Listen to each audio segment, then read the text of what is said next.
That season 2 ending, it might have seemed like what they had to do, but there are definitely consequences of that action.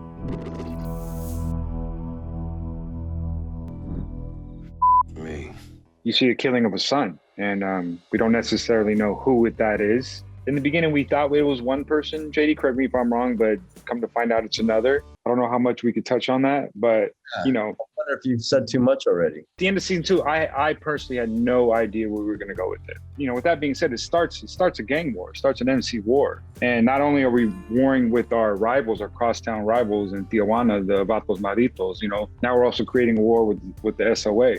With that being said, I envisioned that all the Mayans would band together and look out for each other's back. But, you know, come to find out during this season, that might not be the case. I heard Grandma's birthday was a blast.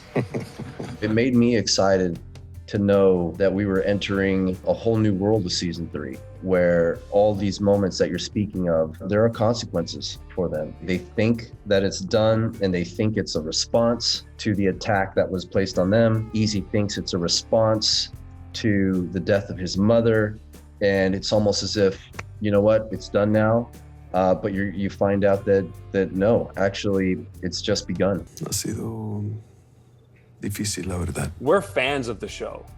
You know, we're fans of these characters. Not only do we play them, we feel the way that the fans feel when there's a cliffhanger, when there's a mic drop. And we are intense about our desire to find out what happens next. From the first moment that we started talking about season 3 with our fearless leader, Elgin James, I remember the first time that he called me to his office and we started talking about season 3 and about Adelita's journey. We were both crying, like in tears of emotion and vulnerability.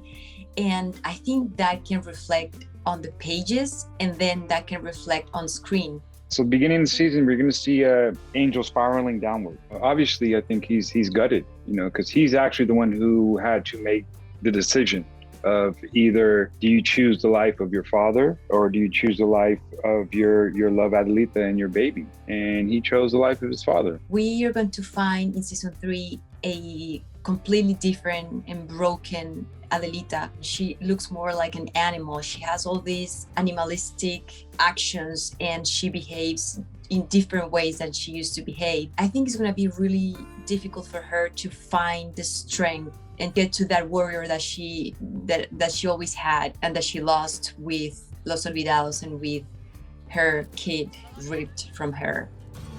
With Adelita and his baby, he was envisioning a life that was outside of the club. Honestly, I think he was starting to feel like he could live out beyond the club and outside of the club and maybe leave the club.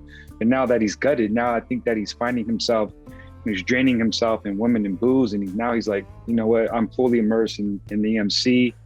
I am a Mayan. This is my life. You know, she's never coming back. He's kind of drowning in his own sorrow. Hopefully he gets an opportunity to turn his life around mid-season. We'll see if that happens or not. I'll do it. No. She's got a can full of gas she wants to burn. I'll do it. Ignacio could. Felipe cannot.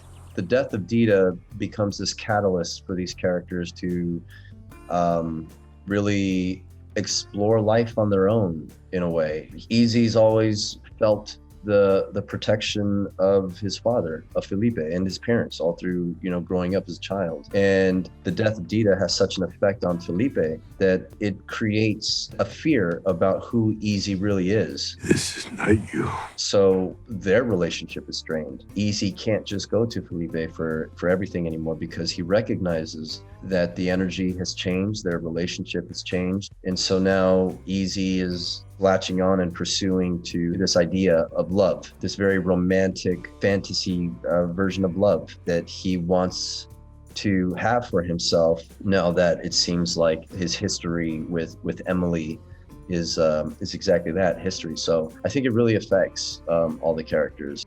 Should I have sent a letter?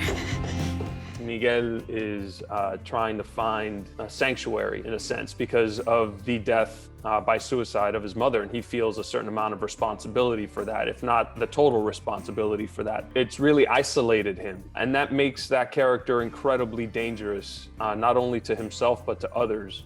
And we're gonna see this rawness, this implosion of Miguel Galindo that, you know, looking back on episode 1 of season 1, you would never suspect a character that is that self-confident and that self-assured and that under control to reach the depths of what he's encountering in season 3.